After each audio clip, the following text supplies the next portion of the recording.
એ જ્યારે ચૂંટણીનું છે લખે ને સોગંદનામું ત્યારે એમાં લખે કે ભાઈ વ્યવસાય તો કે ખેતી, ધંધો ખેતી. એ ખેડૂતના દીકરા છે પણ ખેડૂતના પેટના નથી. આ વાતનો અમને ભરોસો છે. જે ભણતો હોય ને ગીત ગવાય ને તો આ સત્તામાં છે આજે આને કહીએ છીએ, કાલે કોઈ બીજો સત્તા ઉપર આવશે તો આપણે એની વાત કરશું ને, એમાં શું ખોટું છે?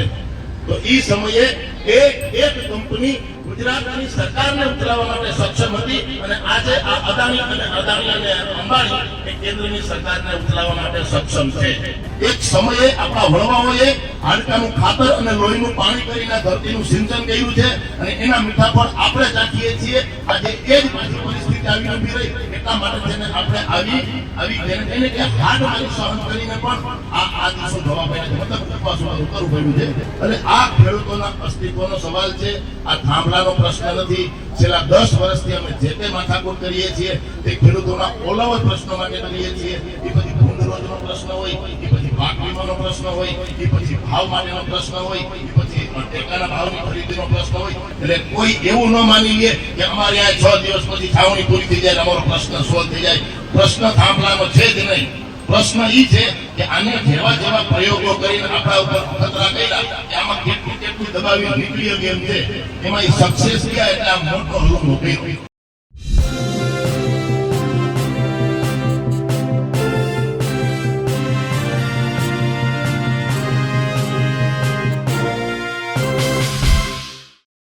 સૌરાષ્ટ્રમાં ચાલતું ખેડૂત આંદોલન હવે આખા ગુજરાતમાં પ્રસરશે. આગેવાને કહ્યું છે કે આ વાત માત્ર સૌરાષ્ટ્રના ગામડા પૂરતી સીમિત ન રહેતા હવે ગુજરાતના ખૂણે ખૂણે ખેડૂતોને આંદોલન કરવાનું છે. ત્યારે મોરબી બાદ હવે જામનગરમાં પણ ખેડૂતો આંદોલન કરી રહ્યા છે. વીજ થાંભલાને લઈને ખેડૂતો આક્રમક જોવા મળી રહ્યા છે અને આવી જ એક ખેડૂત સભામાં ખેડૂત આગેવાને ભાજપ પર પ્રહાર કર્યા છે અને તેમણે આખા ગુજરાતના ખેડૂતોને આંદોલન કરવા માટે હાકલ પણ કરી છે. નમસ્કાર, હું છું ચંદ્રિકા પુત્ર નિરાલી મહેરિયા.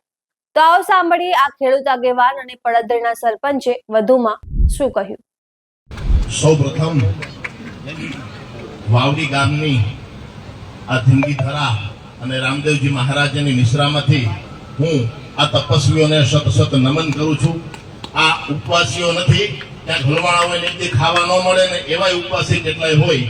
આ તપોભૂમિ છે, આ છાવણી અને આ બધા ઉપવાસી છે. સરસ અને બહુ આમ જેને કહે ને કે ગામઠી શૈલીમાં પણ મુનાભાઈએ વાત કરી. બધાને હસવાની મજા આવે છે પણ ખરેખર એની અંદર ઘણી બધી ગંભીરતાઓ છે. આમ તો હાસ્ય કલાકારો જે આપણને વાત કરતા હોય ને એની અંદર પછી બહુ આમ ગંભીરતા ન હોય, એમાં કઈ બહુ શીખવા જેવું ન હોય. થોડોક ટેન્શનમાં હોય અને કોઈ કલાકારની વાત નથી, કલાકાર સાંભળે હળવો થઈ જાય, એમાં કઈ લઈ લેવાનું ન હોય એમ. પણ અહીંયા મુનાભાઈ જે વાત કરી છે અને સરપંચો કેવા હોવા જોઈએ એનો દાખલો અમને બીજો અહીંથી જોવા મળ્યો કે ભાઈ વાવડીની અંદર જોવા મળ્યું. સરપંચો છે ને બહુ મોટું અંતાળે એમ કે અમારે પછી થોડું કામ હોય ને, બધું અમારે ચૂંટણી આવે તો ગામમાં કામ હોય, તાલુકા પંચાયતમાં ગ્રાન્ટ લેવા જવાની હોય. પણ જે સરપંચની સાથે એનું ગામ હોય અને ગામની સાથે એનો સરપંચ હોય ને એને ક્યાંય કોઈ ગ્રાન્ટમાં કોઈ કામમાં કોઈ દિવસ અટકાઈને વિક્ષેપ પડે નહીં. પણ આ બેનું બોન્ડિંગ જોઈ છેલ્લા 6-1 મહિનાથી આપણે જોઈએ છીએ. અમારા પડદરી તાલુકાની ટીમ આમ તો રાજકોટ જિલ્લો, જામનગર જિલ્લો કે કાલાવડ તાલુકો બધી જગ્યાએ સમર્થનમાં થતા હોય છે. એમાં કઈ બહુ મોટી એવી વાત નથી કે અમે કોઈ બહુ મીર માર્યો છે. પણ આ ખેડૂતના દીકરાઓ જે છે ને એની પીડા ખેડૂતના દીકરાને ન સમજાય તો એ આ નેતા જેવા કહેવાય. આજે નેતાઓ છે ને બધા ધારાસભ્યો એ જયારે ચૂંટણીનું છે લખે ને સોગંદનામું ત્યારે એમાં લખે કે ભાઈ વ્યવસાય તો કે ખેતી, ધંધો ખેતી. એ ખેડૂતના દીકરા છે પણ ખેડૂતના પેટના નથી. આ વાતનો અમને ભરોસો છે.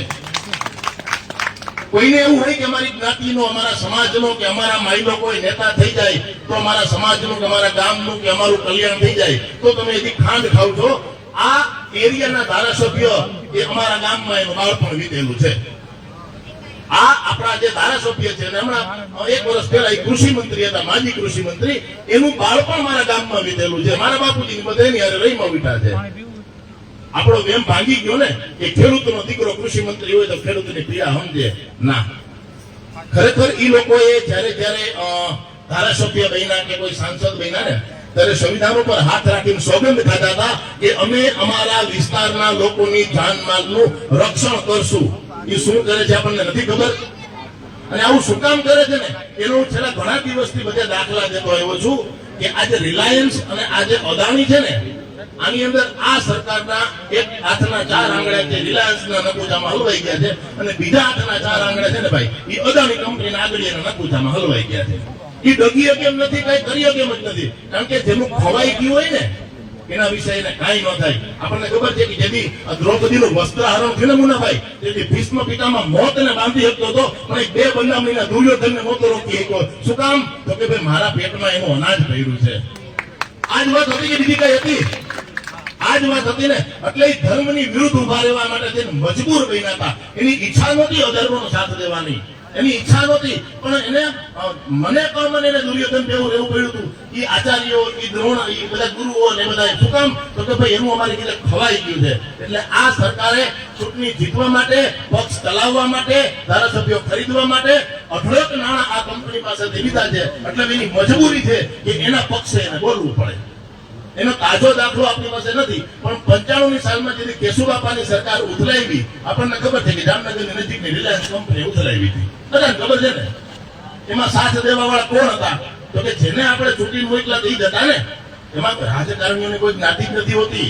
અમારો પટેલનો, કેદરબારનો, ડાયરનો, એ રાજકીય પાર્ટીમાં જોડાઈ જાય ને એમાં સત્તા પક્ષમાં ખાસ કરીને કોઈ પણ પાર્ટીની સત્તા હોય આપણને કઈ ફેર પડતો નથી. તો કોઈ એમ કે તમે ભાજપનું જ કહેતા હોય જ્યાં હોય, અરે ભાઈને છે એના ગવાય ને, જે ભણતો હોય ને ગીત ગવાય ને. તો આ સત્તામાં છે આજે આને કહીએ છીએ, કાલે કોઈ બીજો સત્તા ઉપર આવશે તો આપણે એની વાત કરશું ને, એમાં શું ખોટું છે?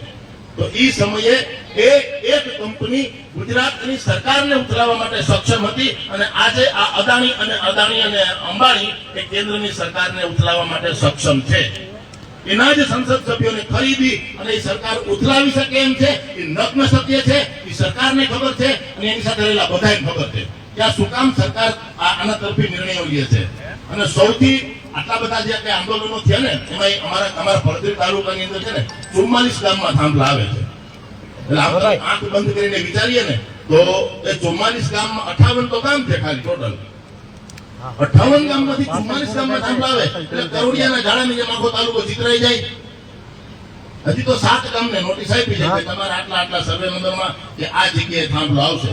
44 માંથી 7 ને જ આપી છે, બાકીનાને ખબર જ નથી કે અમારા ગામમાં ક્યાં કઈ દિશામાંથી કઈ ખેતરમાં થાંભલો આવશે. અમે થોડા દિવસ પહેલા કાલાવડ પાસેનું જસાપર ગામ છે ત્યાં ગયા હતા. 6 દિવસ સુધી જસાપર ગામના લોકો ત્યાં છાવણી હતા. તો અહીંયા પણ અમને ખરેખર બધે કહેવા જેવી વાત એ લઈ ગઈ કે જસાપરની અંદર ભાઈ સરપંચ એક થાંભલો નથી આવતો. જસાપર ગામમાં એક થાંભલો નથી આવતો અને એને ખેડૂતોની પીડા અનુભવી અને પટમાં આવ્યા. અહીંયા એ જ પરિસ્થિતિ થઈ ને, ખેતરમાં ક્યાં થાંભલો આવ્યો? 600 વર્ષ પહેલા રામદેવજી મહારાજ રાજસ્થાનના બાડમેર જિલ્લામાં જઈનમાં એની નિશ્રામાં આપણે બેઠા જે પહેલા પુરુષોને મોટા થયા એના આધારે એના ભરોસાએ આપણે ગામમાં ફૂલા ફાયલા. તો આજ આપણે એની પીડા સમજાવી ને. આપણો તારણહાર તો ઈ છે, પણ ખરેખર કળિયુગની અંદર ભગવાન કે મારે હવે તારો ભરોસો, તારો ટેકો જોહે. એટલે એ વર્ષો પહેલાની વાત આજે સાબિત થઈ કે જ્યારે આવી રીતના કોઈ ધર્મના, કોઈ સમાજના, કોઈ સંસ્કૃતિના તીર થતા હતા ત્યારે જે રાજાઓએ જેને આવી રીતના આવો ભોગ આપ્યો હતો એના આજે આપણને ખબર છે કે પાળિયા છે. મુન્નાભાઈ પાળિયાની બહુ સરસ વાત કરી. અને એક જેને કહીને કે ટાંકણું લઈ અને ઘરવૈયો જેથી પથ્થરમાંથી મૂર્તિ બનાવવા આમ હથોડું ને ટાંકણું લઈને બેઠો ને તેથી પથ્થરને પ્રાણ ફૂટ્યા. અને પથ્થર એમ કીધું કે ભાઈ રહેવા દે, મારામાંથી મૂર્તિ ન બનાવ. અને એ ક્યાં તો તમે નદીના કંઠોળાના હાથો પથ્થર છો અને તમારામાંથી મૂર્તિ બની જાય તો કેવા માનપાન મળે, કેવા હાર તોરા થાય, કેવી પૂજા થાય.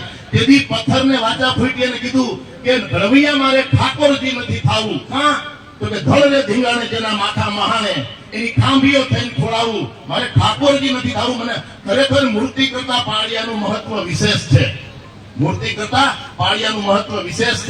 અને જ્યાં આવી રીતની જેને ખેડૂતોની પીડા અનુભવવાની છે એ લોકો આવ્યા છે. નરસૈયો આપણને ખબર છે કે ભાઈ નરસિંહ મહેતા એક સરસ ભજન ગાયું હતું કે વૈષ્ણવ વચન તો તેને કહીએ કે પીડ પરાઈ જાણે રે, પર દુખે ઉપકાર કરે કોઈ મન અભિમાન નો આણે રે.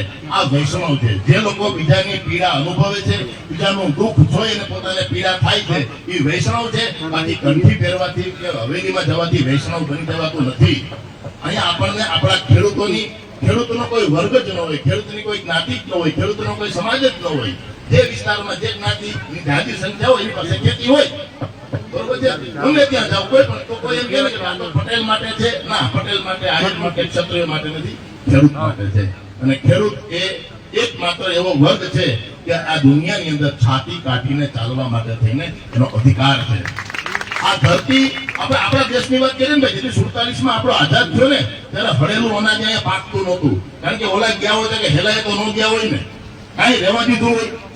આ તો એની કીધે શક્તિ નહોતું કે જમીને બાંધીને લઈ જાય મત આવી. એટલે એ સમયે આ દેશના અન્નના ભંડાર ભરવા, દેશને અન્નની બાબતમાં સ્વાવલંબી બનાવવા, પગભર બનાવવા માટે જે ખેડૂતોએ મહેનત કરી હતી એના મીઠા ફળ આ ત્રીજી પેઢી ચાખે છે. પણ એનો ફાયદો ખેડૂતને શું થયો? ગામડાઓ ખાલી થયા, ખેતી કરવા કોઈ તૈયાર ન થયું. શું કામ એને? પરિસ્થિતિ એવી આવી ઉભી રહી. મને જે 3 દિવસ પહેલા મારા 1 કલાકના પોડકાસ્ટમાં મને ટીવી વાળાએ પૂછ્યું હતું કે ભાઈ છેલ્લે ગંભીર પ્રશ્ન મને પૂછ્યો, આમ દિલ ઉપર હાથ રાખીને રમેશભાઈ કહેજો કે તમે તમારા દીકરાને ખેતીમાં નાખવા તૈયાર છો? હવે આ તમારા માટે ધર્મ સંકટ કહેવાય ને.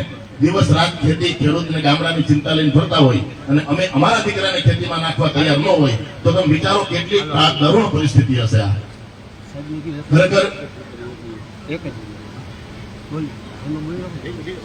આપણે ઉપવાસ છાવણીમાંથી 2 વ્યક્તિની તબિયત સવારે બગડી હતી. એમાં એકને આપણે જોડિયા રાખ્યા હતા અને એક ભાઈની સ્થિતિ ગંભીર હોવાથી જામનગર લઈ ગયા હતા. એમાંથી મહિપતભાઈ ડાંગર થોડાક સ્વસ્થ થતા અહીંયા છાવણી આવી રહ્યા છે. તો જય જવાન અને જય કિસાનના નારા લગાડજો. આવી ગયા છે તો જય જવાનના નારા લગાડી જય જવાન, જય જવાન, જય જવાન, જય જવાન. બીજું કે અહીંયા ઉપસ્થિત આસપાસના તમામ ગામના લોકોને નમ્ર વિનંતી કે સાંજનો પ્રસાદ લઈને જવાનું છે, એટલે કોઈ ઉતાવળ કરી અને નીકળી ન જતા અહીંયા રામદેવ પીરના સાનિધ્યમાં અને વાવડી ગામના ઓટલે આપણે રોટલો લેવાનો છે. તો આમાં છે ને કોઈ રાજકીય પાર્ટી જેવો પ્રોટોકોલ ન હોય. ગમે ત્યારે ગમે કઈ કહેવાની ઈચ્છા થાય ને પછી ભૂલાઈ જાય. જેને કદાચ આવી જાવ, લાવો તો પછી રિકવર માય. આમાં કોઈ મારો ઘરે લૂંટાઈ જતો નથી. અમે 3 દિવસ ઉપવાસ ઉપર ગયા મહિને જતા ત્યારે વારે વારે બધા એમ કહેતા હતા અહીંયા કોઈ વક્તાને તો તમે સાંભળો તો એને તો તમે મોબાઈલમાં જોતા હોય. તમારી કઈક વેદના છે, તમારી કઈક પીડા છે, તમે અનુભવી છે, તમે કઈક કયો ને.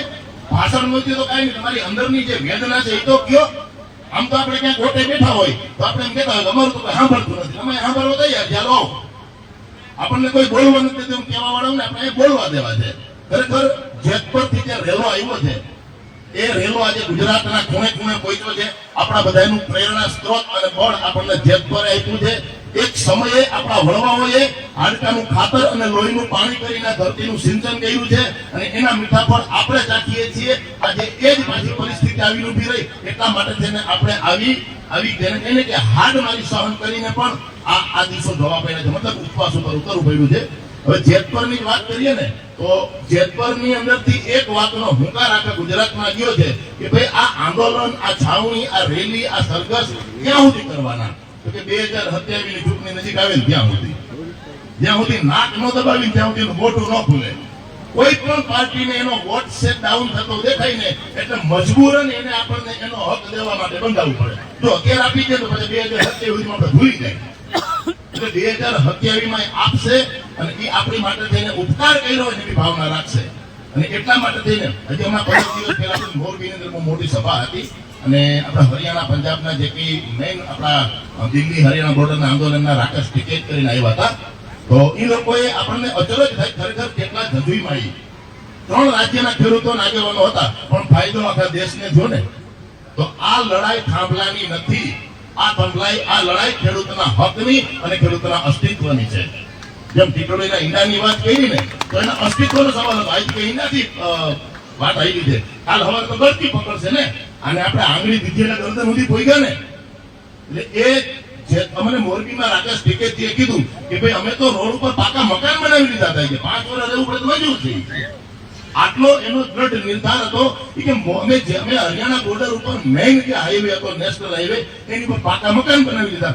ત્યાં ઓલા આગળ બધા ઓલા બેરિકેડ રાખી દીધા, મોટા મોટા લોખંડના હરિયા નામ ખોલી દીધું અને બાજુમાંથી ડાયવર્જન કાઢ્યો ગવર્મેન્ટે. રોડ ઉપર પાકા મકાન બનાવી દીધા અને ગુરુદ્વારામાંથી જે કે લંગર કે જે ભોજનની વ્યવસ્થા હવે થઈ ગઈ હતી. 5 વર્ષ સુધી અણનમ રહેવાની એની તૈયારી હતી. એ 3 કાળા કાયદા સરકારે પાછા ખેંચ્યા, આખા દેશને એનો લાભ થયો. હવે જ્યારે 3 કાળા કાયદા લઈ આવવાના હતા ને, ત્યારે આપણા ધારાસભ્યો અને આપણા સાંસદ સભ્યો મોટે ઉપર એમ કહેતા હતા કે ખેડૂતોના હિતમાં અમે આ 3 કાયદા લઈ આવ્યા છીએ. વિચારજો આ દોગલા કેવા છે. આપણા ધારાસભ્યો આપણા સંશોધનની વાત કરી છે, કોઈ જ્ઞાતિની વાત નથી કરતા. ઈ બે મોટે વાત કરતા હતા કે ખેડૂતોના હિત માટે જન્મના 3 કાયદા લેવાથી. જ્યારે પાછા ખેંચવાના થયા ને, ત્યારે ઈ નહીં પાછા એમ કહેતા હતા કે ખેડૂતોના હિત માટે કાયદા પાછા ખેંચ્યા. આમાં ખેડૂતોનું હિત આમાં કઈ દિશામાં આ લોકો લઈ જવું નથી સમજાતું નથી. એટલે આ સરકારના ઐતિહાસિક નિર્ણયો હોય. હમણાં પરમ દિવસે આ એરિયાના આપણા ધારાસભ્યએ જોડજોડીના ધારાસભ્યએ એક લેટર લખ્યો કૌશિક વેકરિયા કરીને જે ઉર્જા મંત્રી છે એને કે ભાઈ વરસાદ ખેંચાણો છે તો અમારા એરિયાના ખેડૂતોને 2 કલાક વીજળી વધારે આપો. 8 કલાકની જગ્યાએ 10 કલાક કરી દો. ભલે 12 ઝટકા આપો એનો વાંધો નહીં. પછી 10 કલાકમાં 8 ઝટકા આપે, પણ કે 8 કલાકની 10 કલાક વીજળી આપો. આપી એની વાત રાખી. પણ એ મૂર્ખાઓને એ નથી ખબર કે વરસાદ ખેંચાણો તો વીજળીની જરૂર પડે છે, પાણીની જરૂર પડે. પાણી જે નથી તો મોટર નાખશું છે ને, ગોરામાંથી હાંડામાંથી ગોરા નાખશું. વરસાદ ખેંચાણો હોય, ઉનાળો લંબાણો હોય, તળમાં પાણી ન હોય, કુવામાં પાણી ન હોય, ડેમમાં પાણી ન હોય, તો વીજળી 8 કલાક જોઈએ, અમારે 10 કલાક જોઈએ, અમારે પાણી જોઈએ. અને પછી વાહવાહી કરે એ ખેડૂતોના હિતમાં અમે ઐતિહાસિક નિર્ણય લીધો અને 2 કલાક વીજળી વધારે આપી. હવે કેવું ભલું કરવા નીકળ્યા છે આપણું તો વિચારો તમે. અને આ ખેડૂતોના અસ્તિત્વનો સવાલ છે. આ થાંભલાનો પ્રશ્ન નથી. છેલ્લા 10 વર્ષથી અમે જે તે માથાકૂટ કરીએ છીએ તે ખેડૂતોના ઓલાવર પ્રશ્નો માટે કરીએ છીએ. એ પછી ભૂંડ રોજનો પ્રશ્ન હોય, એ પછી પાક વીમાનો પ્રશ્ન હોય, એ પછી ભાવ માટેનો પ્રશ્ન હોય, એ પછી ટેકાના ભાવની ખરીદીનો પ્રશ્ન હોય. એરિયા પ્રમાણે પ્રશ્નો બદલતા હોય. એવું નથી કે આપણને એ તકલીફ છે બીજા એરિયામાં હોય એમ. જુનાગઢ બાજુ જાઓ તો ઇકો સેન્સિટિવ ઝોનનો પ્રશ્ન આવ્યો કે ખેતી જ નહીં કરવાની, એવા નિયમ બનાવ્યા. કા તો કે સિંહને બચાવવાના છે. સિંહને, વાઘને, દીપડાને બચાવવા માટે ખેતી માટે આવા પ્રતિબંધો મૂક્યા કે ફેન્સિંગ તાર ન કરી શકો, ખેતરમાં કૂવો ન કરી શકો, એમાં પડીને કે મરી જાય કે સિંહ. એટલે કૂવો ન કરીને પાણી વગર અમે ન મરી જાય તો એ હાલ છે કે સિંહ આખી એશિયામાં એક ખાલી ગીરમાં છે, બીજે નથી. આવા એના નિયમો એને લાવ્યા. એટલે ખરેખર બહુ દુઃખની વાત કહેવાય. આમાં ગમે એટલું કહીએ ને તોય ઓછું છે. આ રેલો, આ રેલી, આ જુનૂન અને આ જુવાળ જે છે ને તે અકબંધ રહેવો જોઈએ. આવનારા સમયની અંદર આખા ગુજરાતની અંદર આ આંદોલન ધીરે ધીરે પ્રસરી ગયું છે. ખાસ કરીને 2027 ચૂંટણી આપણી તૈયારી છે કે 2027ની ચૂંટણી સુધી આપણે ખેંચવાનું છે. ત્યાં સુધી એક થઈને, મક્કમ થઈને, એક થઈને શું કામ ખબર છે તમને? કદાચ ખબર હોય ને તો આપણે હુતરનું તાતણું હોય ને, હુતરનું તાતણું, એ હુતરના તાતણે જે કોઈ દી ક્યાંય બાંધીને કઈ ભર ભરી શકાય કોઈ દી? એક સિટીની અંદર એક વાણિયો વેપારી હતો ને, આમાં હુતરનો વેપાર. હવે રાતના ચોર આવ્યા એટલે શેઠને ખબર પડી ગઈ કે ચોર આવ્યા. પણ હવે ચોર હટોકટો ને શેઠ હટોકટો હોય પણ તાકાત તો ન હોય ને આમાં. એટલે એ કઈ શેઠને ખબર હતી પણ કે આપણે ચોરની સામે બાંધીને કે પકડીને કે ઢીડી તો કઈ કરી નહીં એની. ચોર એક પિલોરિયામાં હંતાણો હતો. ચોર પિલોરિયામાં હંતાણો હતો એટલે શેઠે યુક્તિ અજમાવી. શેઠાણી કે ઉઠો ઉઠો કે એમ. એટલે આપણે હવારે એક ઓલા વેપારીને ઓર્ડર આવ્યો છે ને હુતરનું નાટ ને બધું એને આપણે પાકે તૈયાર કરીને માલ દેવાનો છે કે આપણે નાળું બનાવી દેવાનું છે. એટલે કે પણ હવારે તૈયાર કરશો એટલે હવારે તો આપણે હુતાઈશું કે લેવા આવી જાય. હાલ તું ઈ કે ઓઘરું પકડ અને હું એનો દોરો લઈને આ પિલોરીએ વીટી અને આપણે કે હવાર થાય ને ત્યાં આપણે જે માલ તૈયાર કરવાનો છે ને હુતરની આટીનો તૈયાર કરી નાખીએ. હવે ઈ થાંભલાના આડો જે ચોર હતો એના ફરતો શેઠ થઈ મહિના ઓલો હુતરનો તાતનું હતું એ મીટવા અને ગાતા જાય કે બહુતંત બલવંત રે ભાઈ, બહુતંત બલવંત, બહુતંત બલવંત રે ભાઈ, બહુતંત બલવંત. ઓલા શેઠે ઓલો એક દોરો હુતરનો પકડીને તોડ્યો, તૂટી જાય છે. શેઠ ભલે મરે. વળી થોડીક વાર પછી 3 દોરા ભેગા કરી અને ઓલા ચોરે તોડ્યા, તૂટી જાય છે. પ્રેમ શેઠ નથી. આપણા બેમાં થાકી ઉઈ જાય અને આપણા દોરા તોડીને વયા જાવ. એવું મીઠું જેટલો પિલોરીઓ જાડો એટલો જાડો બીજું કરી દીધું. હવાર પડી ગયું કેવું શેઠ દોરો મીઠા રાખ્યો. બહુતંત બલવંત રે ભાઈ, બહુતંત બલવંત. પછી હવે શેઠ ના હમણાં ચોર ના હમણાં જેનું ફરજો નીકળી હવે નીકળી ગયા. હવે આ નો તૂટે. 1, 2 ને 4 કાટના હતા ને તૈયાર તૂટતું હતું. આ હવે રસો થઈ ગયો, આ નાળું થઈ ગયું, નો તૂટે. આ રેલો હવે સરકારને એક ગામડે આવ્યો. એક જણો ક્યાંક જાય કલેક્ટરમાં જાય, કમિશનરમાં જાય તો પકડીને પૂરી દે. 4 જણા જાય પૂરી દે. ભલે ત્યાં આવે. આપણે જોયું દિલ્હીના જંતર મંતર મેદાનની અંદર, રામલીલા મેદાનની અંદર કે જેનજીની તાકાત શું છે. અરે જેનજી ખેડૂતના દીકરા છે, એ પટમાં આવશે તેથી કોને રોકી શકશે?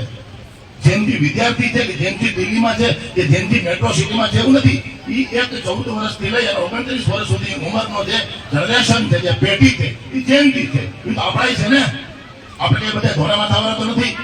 આપણે જેનજી પ્રજા છે, આપણી પ્રજા જેનજી છે. એ મોબાઈલ વાપરે છે, એ ટેકનોલોજી વાપરે છે. દેશની સર્વોચ્ચ ન્યાયાલયનો ન્યાયાધીશ જ્યારે એમ કહે કે આ બેરોજગાર લોકો છે એ કીડા મકોડા જેવા ને વાંદા જેવા છે, ત્યારે એ એક જોવાની આમને જો અંદરથી લાગી આવ્યું હોય અને દેશનો શિક્ષણ મંત્રી કોઈ બદલી નાખતા હોય તો આ તો ધરતી ફાડીને અનાજ પેદા કરવા વાળો ખેડૂત છે બાપ. એ ન કરી શકે કાંઈ, પણ એ એક થાય તો શું કરી શકે એનો પરચો આપણે જોયો. મોટા ભાગના જે વિસ્તારમાં થાંભલા આવતા હતા ત્યાં થાંભલાનું કામ અત્યારે બંધ છે. તમારે આ બાજુ જામનગર જિલ્લો છે, અહીંયા રિલાયન્સ કંપનીઓ આવે છે. આમ અમે મોરબી બાજુ ત્યાં તમારે પડતરી બાજુ ત્યાં અદાણી કંપનીના છે. બે ચોરવાસી જ છે. ભલે દેશની જીડીપીમાં દેશના વિકાસમાં મોટા ઉદ્યોગની જરૂર છે. આપણે નથી કહેતા કે નાના નાના ઉદ્યોગથી ચાલે એમ, પણ એનો ભોગ ખેડૂતને બનવું પડે ને. દુઃખ એ વાતનું છે ભાઈ. બાકી થાંભલા નાખે, વિકાસ કરે, દેશની તિજોરી ભરાય, દેશમાંથી સારી વસ્તુ નિકાસ થાય, તેમાં ખોટું કાંઈ નથી. હવે આને અહીંયા શું કામ નાખ્યા થાંભલા? તો કે અહીંયા 35 વર્ષથી ભાજપનું શાસન છે. 35-32 વર્ષથી ભાજપ કે એમ ખેડૂત કરે છે, વેપારી કરે છે, ઉદ્યોગપતિ કરે છે, ગામડાવાર કરે છે, સિટીવાળા કરે છે. એટલે અહીંયા કર્યું. બાકી ગુજરાતમાં વીજળી સરપ્લસ છે. ગુજરાતમાં જેટલી જોઈ છે ને એથી જાજી વીજળી બને છે. મોરબીના જેતપુરથી 8 કિલોમીટર સાદુલકા ગામ છે, ત્યાં વીજળીનું મોટું પાવર સ્ટેશન કર્યું. અહીંયા ગુજરાતમાં વીજળી ઉત્પન્ન કરી અને બાંગ્લાદેશમાં મોકલવાની છે, દક્ષિણ ભારતમાં મોકલવાની છે. વિચારજો તમે, આ વીજળી આપણા હાથમાં નથી હો. બાંગ્લાદેશમાં અને દક્ષિણ ભારતમાં વીજળી મોકલવા માટે એને ઉત્પાદન ક્ષેત્ર અહીંયા કર્યું. શું કામ? તો કે અહીંયા પહોંચવું છે ને. 35 વર્ષથી આ વન વે હાલે છે. ફરજા રહીને હાવ વન વે. આટલો બધો પ્રેમ આપણે આપણી ફરજા દઈએ તો એ બગડે. પછી 35 વર્ષનો છોકરો થઈને આપણે એમની ઘણો દીકરો ગઈ ગયો આપણું માનતો નથી. હવે ન માની, હવે એને દંડો લેવો પડે. પછી સમજાવે ન સમજે, બરોબર? એ સમજાવવાની ઉંમર વહી ગઈ હોય એટલે ખરેખર બહુ લાંબુ ખેંચવાની તૈયારીથી હાલવાનું છે. જ્યાં પણ ખેડૂતોનો અવાજ પડે, જ્યાં પણ ખેડૂતોની આવી રીતના કોઈ રેલી આયોજન હોય તો સ્વયંભૂ બધાએ ત્યાં જવાનું છે. અને તો જ આ સરકારના બેરી, મૂંગી અને આંધળી સરકાર સુધી આપણો અવાજ પહોંચશે. એટલે કોઈ એવું ન માની લે કે અમારે આ 6 દિવસ પછી છાવણી પૂરી થઈ જાય, અમારો પ્રશ્ન સોલ્વ થઈ જાય. પ્રશ્ન થાંભલાનો છે જ નહીં. પ્રશ્ન એ છે કે આને જેવા પ્રયોગો કરીને આપણા ઉપર અખતરા કર્યા કે આમાં કેટલું દબાવી નીકળી ગયું છે, એમાં એ સક્સેસ ગયા એટલે આ મોટો હલુંગો કર્યો. બરોબર? એટલે આ મોટો હલુંગો કર્યો. પણ હવે આપણે જેને કહીને કે પછી હવે એને બોડી જ મેળી રાખવાની હોય. આગળ જતા એવું કોઈ એ હિંમત જ ન કરે કે ક્યારે આવી રીતના આપણે આવું પાછું ઊભું થવું પડે.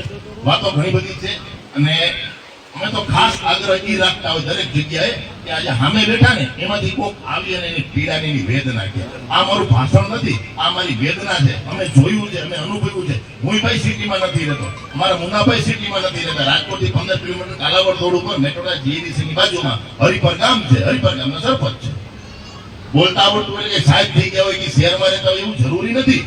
આ પીડા છે, આ વેદના છે. ગામડે રહી હતી, ખેતી કરી હતી, ખેતીવાળાને ઉઠી ગઈ હતી. અરે જેને ખેડૂતો માટે થઈને આત્મહત્યા કરી છે, મતલબ તે શહીદ થયા છે, એના માથા ખોરામાં લઈને રોયા છે ને. એટલે ખબર છે કે આની ઉપર કેવી આ લોકો વિતાવે છે.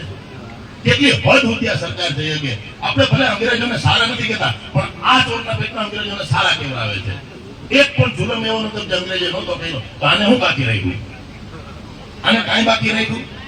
સવાલ ભાજપનો નથી, સવાલ નરેન્દ્ર મોદીનો નથી, સવાલ ભૂપેન્દ્ર પટેલનો નથી, કે આપણા ધારાસભ્ય રાઘવજીભાઈ પટેલ કે આપણા સાંસદ પૂનમબેનનો સવાલ નથી. સવાલ આ ભ્રષ્ટ સિસ્ટમનો છે. સવાલ ઈ છે કે ઈ કંપનીની ગુલામી કરે છે, નાના માણસો ઉપર દમન કરે છે. સરકાર ગમે એની હોય, એની નીતિ જે છે ને, એની પોલિસી જે છે ને, વાંધો એનો છે. અમને આપણે નથી કહેતા કે બીજી સરકાર આવી જાય ને ખેડૂત સુખી થઈ જાય. એમ તો બીજા રાજ્યમાં બીજી સરકાર છે ને. તમે સાઉથમાં જાઓ તો બીજાની સરકાર છે, મધ્યપ્રદેશમાં જાઓ તો બીજાની સરકાર છે, પંજાબમાં જાઓ તો બીજાની સરકાર છે. તો શું ખેડૂત કલ્યાણ થઈ ગયું ખેડૂતનું? ના, કાગડા બધે કાળા જ છે. એટલે આ લોકો આપણા હિતનું કામ કરે એના માટે એને મજબૂર બનાવવાના છે અને એની પાસેથી આપણા હિતનું કામ લેવાનું છે. આ આપણું કામ છે. સત્તા પરિવર્તન એ વિપક્ષનું કામ છે. એ તો ઉલમાંથી ચૂરમાં જ પડવાના છે, આપણને ખબર છે. ઘણી બધી વાતો થઈ. ફરીને એક વાત કહું છું. જેટલી વાર અમે જેત પર ગયા ત્યારે એ જ કીધું હતું કે આ ઉપવાસી નથી, આ તપસ્વી છે. અને આ તપસ્વી જે છે એ આ તપોભૂમિ છે. આ જે આ વાવડી ગામની જે ભૂમિ છે ને એ તપોભૂમિ છે અને ત્યાંથી જે પ્રેરણા મળી છે. આજે જેતપુરથી પડતરી આવ્યું, જેતપુરથી અહીંયા આવ્યું, જેતપુરથી આખા ગુજરાતમાં ગયું છે. તો કાલ સવારે વાવડીથી આ સંદેશ આ રેલો છે તે આખા જામનગર જિલ્લામાં જાય અને દરેક જગ્યાએ ખેડૂત પોતાના હક માટે, પોતાના અસ્તિત્વ માટે, આવનારી પેઢીના અસ્તિત્વ માટે જાગૃત થાય એવી ભગવાન રામદેવજી મહારાજ પાસે આપણે પ્રાર્થના કરીએ. અને આજે અમારી વાતને વિરામ આપું છું. જય જવાન, જય કિસાન. તો જેમ તમે આ ખેડૂત આગેવાનની વાત સાંભળી, તમે તેમની વાતથી કેટલા સહેમત છો અને આ વિશે શું વિચારો છો, અમને જરૂરથી કમેન્ટ કરીને જણાવજો. એ સિવાય તમે અમને અમારા ફેસબુક અને ઇન્સ્ટાગ્રામ પર પણ ફોલો કરી શકો છો. અત્યાર માટે બસ આટલું જ. ધન્યવાદ.